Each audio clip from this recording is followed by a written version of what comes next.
आपल्यासोबत मनसेचे ठाणे विधानसभाचे उमेदवार अविनाश जाधव आहेत। सर, काय सांगाल? आज राज ठाकरे पुन्हा एकदा खास तुमच्यासाठी सभा घेत आहेत, ते पण गावदेवी मैदानामध्ये। या सभेचं आयोजन नेमकं कसं आहे? राज ठाकरे कधीपर्यंत येतील? काय असेल भाषणामध्ये? तुम्हाला एक गोष्ट सांगतो, या मैदानामध्ये सगळ्यात शेवटची जी सभा झालेली आहे ती स्वर्गीय बाळासाहेब ठाकरे यांची झालेली आहे आणि त्याच्यानंतर आज इथे पुन्हा जी सभा होते ती सन्माननीय राजसाहेबांची होते।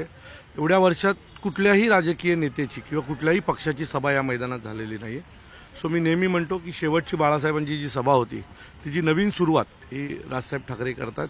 सो ठाणं हे पहिलं बाळासाहेबांचं होतं, यापुढे येत्या 23 तारखेनंतर ते राज ठाकरेंचं असेल।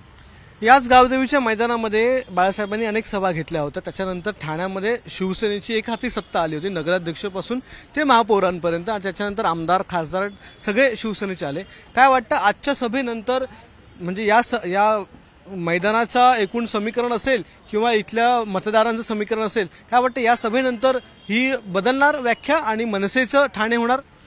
मुळात हे ठाणे मनसेचंच आहे। कार्यकर्त्यांच्या दृष्टीने जर बघाल तर सर्व राजकीय पक्षांपेक्षा सगळ्यात जास्त कार्यकर्त्यांची फळी ही महाराष्ट्र नवनिर्माण सेनेची आहे। विषय राहिला आमदार खासदार नगरसेवकांचा, तर याची सुरुवात आजपासून होईल। कारण ज्या पद्धतीने आमदार संजय केळकर यांच्या बाबतीत खाली प्रचंड नाराजी आहे। आम्ही ज्या ज्या सोसायटीत जातोय तिथे मागील 10 वर्ष केळकर आलेले नाही आहेत, केळकरांनी काम केलेलं नाही आहे। अनेक सोसायट्यांमधनं संजय केळकरांना यावेळेला प्रचाराला येऊन दिलं गेलेलं नाही आहे। साकेतसारख्या सोसायटीने तर चक्क आम्ही वोट करणार नाही म्हणून तिथल्या महिलांनी बोट धरून उभे होते। सो हे सगळं पाहता एक खाली केळकरांच्या बाबतीमध्ये प्रचंड राग आहे आणि हे आम्हाला प्रचारादरम्यान दिसून आलेलं आहे। त्यात राजन विचारे हे मला वाटतं बऱ्यापैकी त्यांचं उरलेलं सुरलेलं काम हे राजन विचारे करतील। सो आम्ही केलेलं काम आहे ते लोकांपर्यंत घेऊन गेलेलो आहे। मी तुम्हाला खात्रीने सांगतो, लोकसभेला जशा प्रकारचे निर्णय लागले ना तशाच प्रकारचे निर्णय या विधानसभेला लागतील, असं वातावरण आम्ही ज्यावेळेला खाली फिरतोय तशा प्रकारचं वातावरण आहे। भारतीय जनता पक्षाने करोडो रुपये खरबो रुपये खर्च करून वरती वातावरण केलंय, पण खाली वातावरण नाही आहे। खाली मतदार वेगळ्या माणसाला संधी द्यायच्या तयारीत आहे। जर 15 वर्षात काम होत नसेल तर मला असं वाटतं की लोकांनी विचार करायला सुरू केलेला आहे। आणि एक वोट बँक नावाचा जो विषय आहे, जो ही आमची वोट बँक आहे, ही जाणार कुठे? सो मी ती लोकांना पटवून दिली की तुम्ही सुशिक्षित लोक वोट बँक म्हणून जर संबोधले जात असाल तर मला वाटतं याच्यापेक्षा वाईट काही नसू शकतं या भारतासाठी। सो तुम्ही वोट बँकच्या पुढे जा, काम करणाऱ्या माणसाला मतदान करा, हे मी ह्या वेळेला मतदारांना समजून सांगितलं आहे।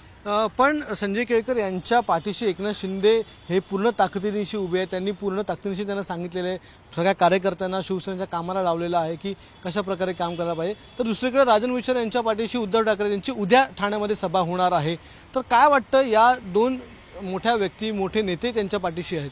मला असं वाटतं की ठाणेकर सुज्ञ आहे, ठाणेकरांना माहिती आहे की ठाण्यात काम कोणी केलेलं आहे। ज्या वेळेला मी रस्त्याने चालतो त्यावेळेला अनेक लोक, म्हणजे परवा मंजिरी देव आल्या होत्या, मंजिरी देव मला भेटल्या होत्या आणि त्यांनी मला भेटल्या वाक्य म्हणाल्या की अविनाश जाधव काम करतो 24 तासात। हे वाक्य जे माझे आहे ते ठाणेकर मतदारांच्या डोक्यात बसलेलं आहे।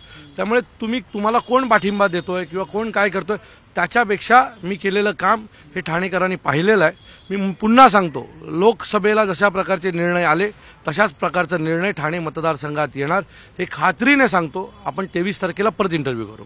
शेवटचा प्रश्न विचारतो, एकीकडे मोठमोठे नेते म्हणजे राज ठाकरे 2 वेळा आले, एकनाथ शिंदे असा भाग येतात, JP नड्डा येतात, तर दुसरीकडे ठाकरे गटाकडून एकही नेता आजपर्यंत प्रचाराला देखील फिरकला नाही। पूर्ण ठाण्यामध्ये, ठाणे शहरातले 3 त्यांचे उमेदवार आहेत, राजन विचारे, केदार दिघे, कोणी नेता फिरकला नाही। काय वाटतं, ठाण्यावरची पकड ठाकरेंची लूज होते? वाटतं की त्यांनी आंदोलन दिलेलं आहे, त्यांनी पराभव मान्य केलेला आहे। सो ठाणेकरांना मी विनंती करेन, जर त्यांच्या नेत्यांनी पराभव मान्य केलेला आहे तर मग हरणाऱ्या मतदाराला तुम्ही कशाला मतदान करताय ना? म्हणजे त्यांच्या नेते जर येत नसतील, जर आज 16 तारीख आली आणि तरी जर त्यांचे नेते येत नसतील तर 100% त्यांनी पराभव स्वीकारलेला आहे। सो त्या शिवसैनिकांना मी सांगेन की हा अविनाश जाधव तुमच्यासाठी उभा राहील, यावेळेला तुम्ही अविनाश जाधवच्या सोबत उभे राहा। धन्यवाद सर आमच्याशी बातचीत केल्याबद्दल। तर राज ठाकरे यांची सभा आज संध्याकाळी गावदेवी मैदानात होणार आहे आणि त्या सभेची उत्सुकता लागलेली आहे, कारण की बाळासाहेबांच्या सभेनंतर राज ठाकरे यांच्या सभेची उत्सुकता आहे। याच गावदेवी मैदानामध्ये अनेक मोठ्या दिग्गजांची सभा झाली, त्यापैकी बाळासाहेब ठाकरे एक होते।